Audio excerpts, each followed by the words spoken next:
Olá, estudantes de Filosofia da Educação do curso de Música, EAD. Estou passando por aqui para dar algumas orientações sobre a atividade 4, né? Atividade 4, que é a última atividade da avaliação 1, né? Vocês têm duas avaliações. A avaliação 1 é a soma dessas 4 atividades que a gente está encerrando com essa atividade que o prazo é 15 de novembro. A avaliação 2, vocês já sabem, é uma avaliação interdisciplinar. A gente vai fazer essa avaliação a partir do trabalho da professora Renata, que está trabalhando a dimensão da extensão com vocês. O formato, né, dessa avaliação, como a gente vai fazer junto com a professora Renata e os outros professores, é algo ainda que está sendo discutido, tá?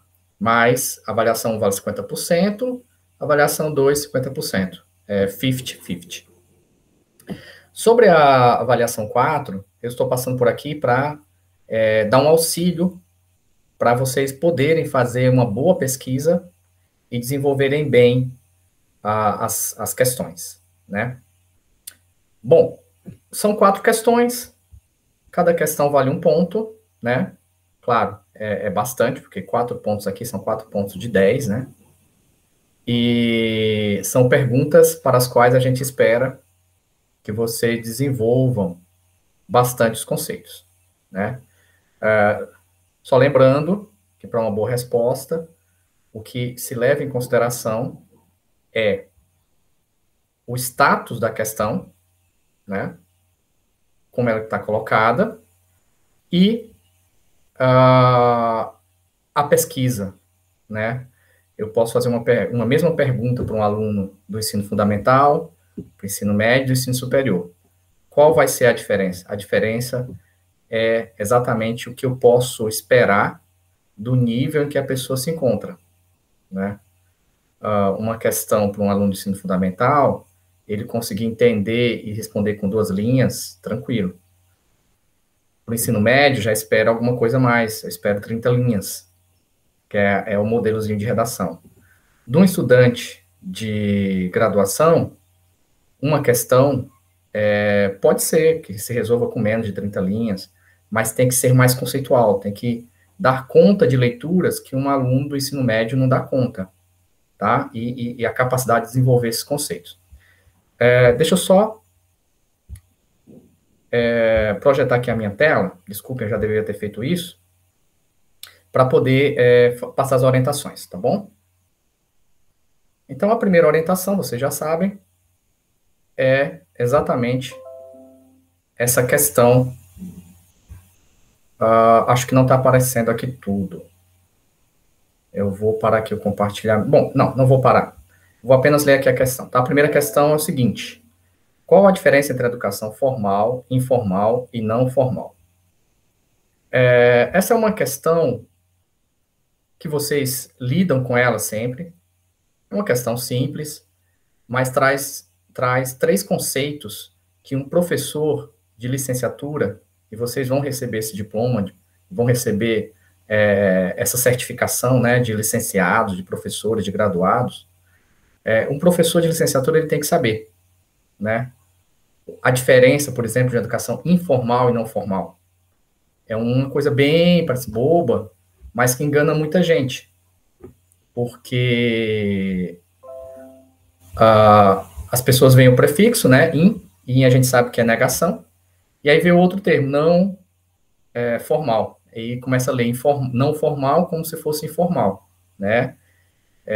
Se fosse a questão de uma língua para outra, a gente diria que é um falso cognato, né? Fazendo aqui uma comparação e criando aqui uma metáfora. Para desenvolver isso, não basta ir no Google e pesquisar lá no Wikipédia. A sua resposta não vai ser boa se espera que um aluno de graduação consiga fazer um texto melhor do que um texto do Wikipédia, tá?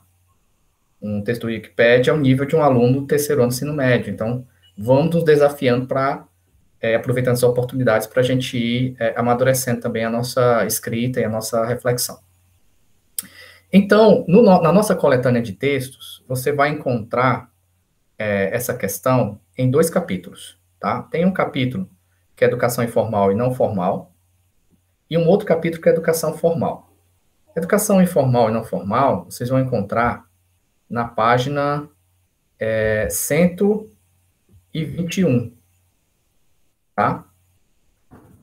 Vão ser todos esses textos, com exceção da última questão, eles estão aqui nesse texto da professora Aranha, Maria Lúcia de Arruda Aranha, Filosofia da Educação. A última questão está aqui dentro desse texto aqui do Giraldelli. Só fazendo uma correção, faltou um L aqui depois do A, tá? Giraldelli. Infelizmente, aqui nessa forma de compartilhamento que eu estou utilizando, não tem barra lateral para eu fazer a passagem mais rápida. Então, vocês vão ter que ter um pouquinho de paciência que eu vou mostrar para vocês, tá? Mas, é só isso, né? A questão 1 e 2 está em 2 capítulos. Tem um capítulo que é Educação Informal e Não Formal, que começa na página 121. Vocês estão vendo que tem essa paginação que foi criada aqui pela designer, né? Tipo, e tem a paginação da próprio texto. É a paginação criada pela designer. Então, por exemplo, aqui é a página 5, embora o texto seja a página 1. Então, lá na página 121, vocês vão encontrar o capítulo onde vai ser trabalhada a questão da educação informal e não formal.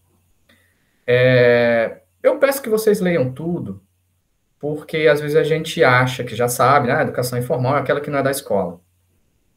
Tudo bem, né? Mas isso envolve muita coisa.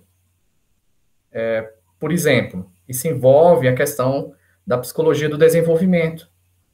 Né? Se tudo aquilo que te aprende fora da escola, então tem toda uma dinâmica de socialização que começa desde o ventre materno.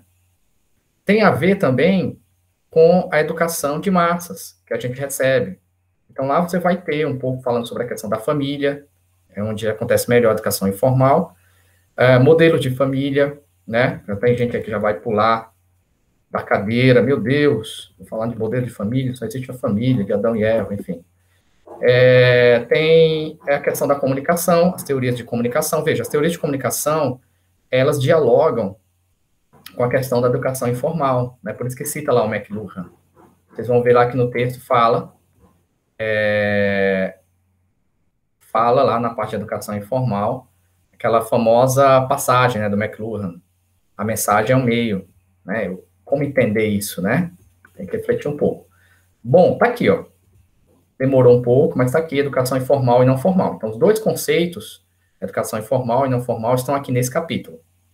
Ok? Não confundir informal com não formal. O conceito de educação formal,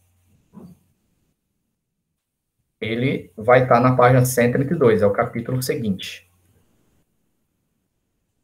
Só lembrando aqui que teve alguns erros na hora de montar essa coletânea, tá, pessoal? Então, por isso que eu estou tendo, inclusive, esse cuidado de mostrar, para que vocês não confundam. Então, a educação formal é uma instituição escolar, né? Vocês estudam um pouco isso em história da educação, em alguma disciplina que vocês fazem no curso.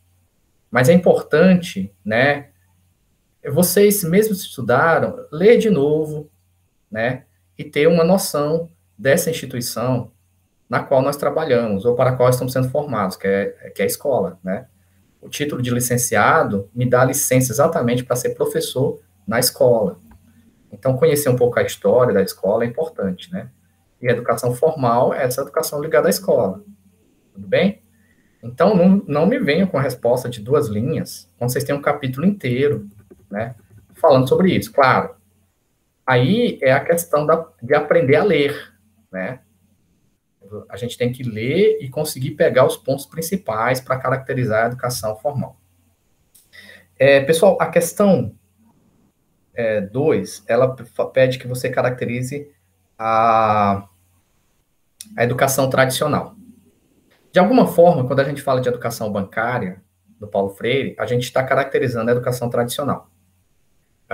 Houve um errozinho, né, de revisão aqui desse material, que fez com que uma passagem, capítulo, onde vocês encontrariam mais diretamente essa questão, ela não fosse colocada. Mas quando vocês estão estudando aqui a educação formal, quando vocês veem aqui a história da educação, essa primeira parte, antes da educação realista, ela é educação tradicional, que existe até hoje, tá bom? Então, como já falei da questão 1, né? Como responder a questão 2, né? A questão 2, além de você ter essa ideia, né, dessa pedagogia tradicional, que você pode ver aqui, inclusive nesse próprio capítulo aqui fala de educação formal, você tem que pesquisar, refletir, né, sobre alguns pontos. Se você quiser até anotar, para já começar a pesquisar, pode anotar, para não esquecer, tá? Estou falando da questão 2. Como é que você caracteriza a educação tradicional? Pedagogia tradicional. Tá, uma pedagogia tradicional tem a concepção de educação, né? Pedagogia são teorias, né, sobre educação. E, para caracterizar uma pedagogia, no caso aqui a pedagogia tradicional, no âmbito escolar, o que você tem que avaliar, né? Pode anotar os pontos aí para você não esquecer. Primeiro, relação professor-aluno. Como é a relação professor-aluno? Né? Nesse polo, professor-aluno, qual é o polo que prevalece? Como é que é essa relação?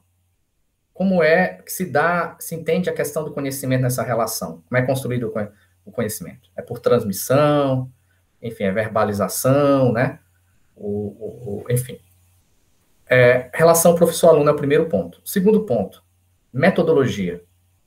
Como o professor na educação tradicional, ele concebe a organização do currículo e de como ele trabalha isso, né, em sala de aula, como ele organiza a sua atividade pedagógica, né, qual é a metodologia dele, né, é uma metodologia participativa, o aluno está no centro, enfim. Vejam que tudo está ligado, né, mas é importante dividir para caracterizar direitinho. Então, relação professor-aluno, metodologia, avaliação. Avaliação é um ponto super importante. Como é a avaliação na pedagogia tradicional? Ela tem caráter punitivo, ela serve como feedback, né? É claro que não serve como feedback, né? É punitiva mesmo.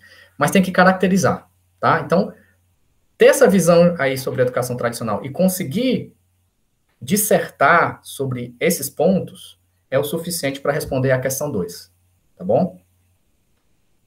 A questão 3, deixa eu ler aqui a questão 3, acho que não vai aparecer para vocês, porque está noutra... não está no mesmo navegador, a tela onde estão as questões, mas eu vou ler aqui. Questão 3 diz o seguinte: entre as críticas à escola, figuram os reprodutivistas franceses com conceitos de violência simbólica e aparelho ideológico do Estado. Em que consiste esta crítica? Bom, página 154, deixa eu passar aqui, página 154, tem um capítulo que é sobre a crítica à escola. Esses reprodutos chamados ficaram na história do pensamento, né? Ficaram conhecidos como reprodutivistas franceses, reprodutivistas. Eles são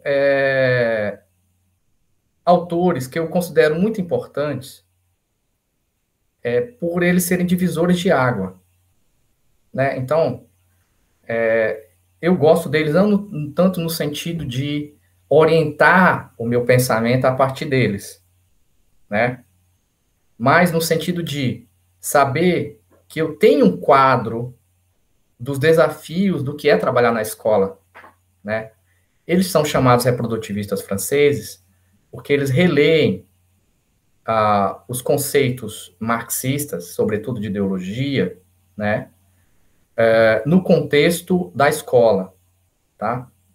Eles não são marxistas ortodoxos, não são marxistas, inclusive, mas eles utilizam os conceitos marxistas, tá? E o que eles fazem, quando eles jogam isso para a escola, é mostrar que a escola, que foi vista como redentora, até hoje é vista, sobretudo para aquela corrente dos escola-novistas, né? Aqui no Brasil tem os representantes da escola-novistas mais famosos são os pioneiros da educação, né? Que vão fazer todo um trabalho para tirar o Brasil do atraso da educação e que acalentavam, né? Um sonho, né, de que por meio da educação se poderia acabar com a desigualdade social, né? Os escola-novistas são uma corrente liberal da educação. E na crítica às escolas, esses franceses, aqui a gente está 60, 70, né? Eles vão, a partir de conceitos como violência simbólica, né? Conceitos como violência simbólica e aparelho ideológico do Estado, eles vão exatamente mostrar que a escola, embora ela tenha como discurso acabar com as desigualdades, ela serve para os interesses do Estado. Se ela serve para os interesses do Estado, ela serve para os interesses daqueles que sustentam o Estado. E, nesse sentido, ela reproduz, é a ideia de reprodutivismo, né? Ela reproduz as desigualdades, no sentido de que há uma escola, né, que é a pública, que, em geral, ela atende a preparação de mão de obra para o mercado. E há um tipo de escola que não é acessível ao trabalhador, que é elite, que é aqueles que vão mandar. É óbvio que da escola pública saem também pessoas que vão governar. Mas, em geral, a escola ela vai apenas se modernizando de acordo com as demandas da divisão social do trabalho, né? E o trabalhador ele continua sendo aquele trabalhador, mesmo com uma formação melhor, que pode ser mão de obra, às vezes, ou mão de obra barata, né? E a questão da violência simbólica é que, como na escola nós trabalhamos com uma linguagem, uma cultura que é da elite, aqueles que são imigrantes, aqueles que são da classe popular, trabalhadores, têm uma linguagem, uma forma de falar, uma cultura que choca com essa cultura que é passada na escola. E a escola, em vez de absorver, né, essa cultura, na verdade, realiza uma violência simbólica no sentido de passar a ideia de que essa forma de falar é errada, que essa cultura que eles trazem para a escola, ela é inferior, e muitas vezes até bate na questão da autoestima, porque essa outra cultura é uma cultura que eles não vão ter totalmente acesso na escola, né? Então, daí, por isso que eu entendo que é um divisor de águas, né? Porque a partir disso a gente vai tentar saber o que faz com esse conteúdo da escola, né? Então, muitas pedagogias vão sair dessa crítica, né? Vão tentar responder essa crítica. Alguns vão dizer, olha, a gente não tem que abandonar a escola. Outras vão dizer, a escola é falida, a gente tem que criar uma outra instituição para substituir essa instituição milenar, né? Mas a maioria diz, não, vamos responder isso, tentando pensar um novo modelo de escola e uma pedagogia, né? Aqui no Brasil, uma das pedagogias que, no meu ponto de vista, responde muito bem a essa crítica à escola é a pedagogia do professor Libânio, né? Que é a pedagogia da crítica dos conteúdos. Então, é necessário que o estudante, né, assuma esses conteúdos de uma elite que não é o meio que ele vive, mas que ele seja capaz de aprender, porque ele vai precisar desses conteúdos como ferramentas para o seu trabalho, para a sua vida, mas é preciso que ele tenha uma visão crítica sobre aquilo, no sentido de saber que aquilo foi feito exatamente para criar dualidade, né? Aqueles que são educados para a mão de obra pesada, para a obediência, e aqueles que são educados para mandar, tá? É uma resposta. Pedagogia Libertadora Paulo Freire é outra resposta. Enfim, por aí vão outras, né? A BNCC vai em paralelo a isso aí, né? Porque não faz essa crítica. Tem essa ideia também do pensamento crítico, por aí vai, né? Não tem que ser não pode ser uma educação conteudista, mas não faz essa crítica a esse papel dualista da escola. Se não faz essa crítica ao papel dualista da escola, ela reproduz, né? De alguma forma. Então, pessoal, a questão 3, centrar na questão da violência simbólica e a ideia de aparelho ideológico do Estado. A escola é um aparelho ideológico do Estado. A igreja, eu digo, não são todas, né? Ela se serve a isso também, né? existe o aparelho ideológico, existe o aparelho repressor, né?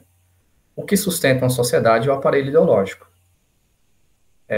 Eu vi uma fala, não sei a fonte, mas faz muito sentido, que a pessoa fala o seguinte: se 90% da população, 95% da população, de alguma forma não se adequar ou não for capturado pelos aparelhos ideológicos do Estado, ou seja, se o aparelho não funcionar para 90%, 95% da população, e para 95% da população precisar do aparelho repressor, essa sociedade ela desaba. Vai ter que ser reinventada com outros aparelhos ideológicos, enfim, né? Porque até mesmo para o aparelho repressor, através da polícia, dos tribunais, funcionar, é necessário que ela seja amparada ideologicamente para a maior parte da população, né? Então, esse capítulo eu gosto muito. Eu acho ele meio tenebroso, porque parece que não tem saída, mas ele é importante para a gente ter uma consciência crítica de que a gente vai ter que enfrentar isso e dar uma resposta, né? A questão 4 pergunta o que é uma educação pós-moderna, tá? Tem um autor, que é o Giraldelli, que ele não é muito bem quisto, sobretudo por esse pessoal aí da crítica à escola, enfim. Mas é o que eu conheço que apresenta uma pedagogia pós-moderna, tá? Essa ideia de pós-moderno, hoje em dia, não é muito clara, mas porque virou uma palavra banalizada, né? Hoje, quando você quer xingar uma pessoa, você chama ela de comunista ou de fascista, né? Então, ficou esvaziado. Nem sempre as que são chamadas de comunistas são comunistas, a maioria não são. E, tipo, Joe Biden, tem gente chamando de comunista, não faz sentido, né? E fascista também se esvaziou, né? Qualquer pessoa que não seja socialista, ou até seja socialista, é fascista. Também isso não faz o mínimo sentido. E pós-moderno também ficou banalizado, né? Para alguns é apenas uma vertente do neoliberalismo, para outros, né? O Paulo Freire, na Pedagogia da Esperança, chama a sua pedagogia de, salvo engano, pós-moderno progressista. Ele acrescenta o progressista para dizer que não é a favor do neoliberalismo, claro, né? E vocês vão ver isso nos dois últimos textos da coletânea. Tá? Nos dois últimos textos da coletânea, na verdade, no último texto da coletânea, página 194, até para ajudar vocês, né, então tem pouco tempo, às vezes, para ler tudo, aqui começa o texto do Giraldelli, lembre-se que tem um erro aqui, depois do A precede de um L, tem esse capítulo 1, vocês podem pular o capítulo 1, mas se lerem vai ser interessante, vejam pelo menos esse quadro que ele faz, tá? Ele usa o Herbert, o Dewey e o Freire como modelos de pedagogias, tá?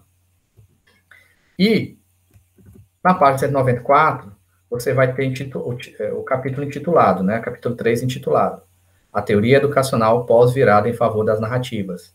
Narrative Turn, né? Virada narrativa. Então, entender essa virada narrativa, né? O que é essa virada narrativa é entender o que é a pós-modernidade, tá? Aqui só adiantando.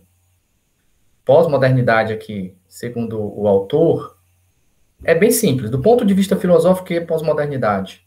O fim das mega narrativas. Por isso que ele fala aqui, narrative turning, virada narrativa. O fim das mega narrativas, das grandes narrativas. Né? Toda a história da modernidade, ou poderia dizer antes da modernidade também, é a história de narrativas que se constroem como parâmetro para todas as outras narrativas. Então, você tem uma ciência que é parâmetro para as outras ciências vão ter que se encaixar, né, uma concepção epistemológica vão ter que se encaixar para ser considerada ciência também, e aquilo que não se encaixa é visto ou como ciência de segunda categoria, ou não é visto como alguma coisa muito séria, né? Então, a arte não é ciência, então ou ele faz alguma coisa para parecer ciência, ou apenas alguma coisa que vai servir como entretenimento. A filosofia não é ciência. Não, então vai ter que se organizar para poder se chamar de ciências humanas. Enfim, né? Na modernidade, nós temos o paradigma aí da física e depois da biologia como parâmetros, né? Então, após virada em favor das narrativas, narrative turn, né, é o fim das mega narrativas. E a partir disso, como pensar, então, uma pedagogia, né? Vocês leem o capítulo. Esse quadro, olha, o que ele tinha falado só do Herbert, do Dewey e do Freire, ele apresenta uma outra coluna que será a coluna do que seria as características da pós-modernidade, tá? Da pedagogia pós-moderna. Aí é só ir comparando, é bem didático, tá bom? Bom, é isso, pessoal. Eu espero ter ajudado vocês. É o máximo que a gente pode fazer, né? Estamos na graduação. Então, leiam, se esforcem. Dúvidas que tiverem, por favor, entre em contato com a gente, tá bom? Estamos à disposição. Grande abraço e continuamos aí pelas outras plataformas.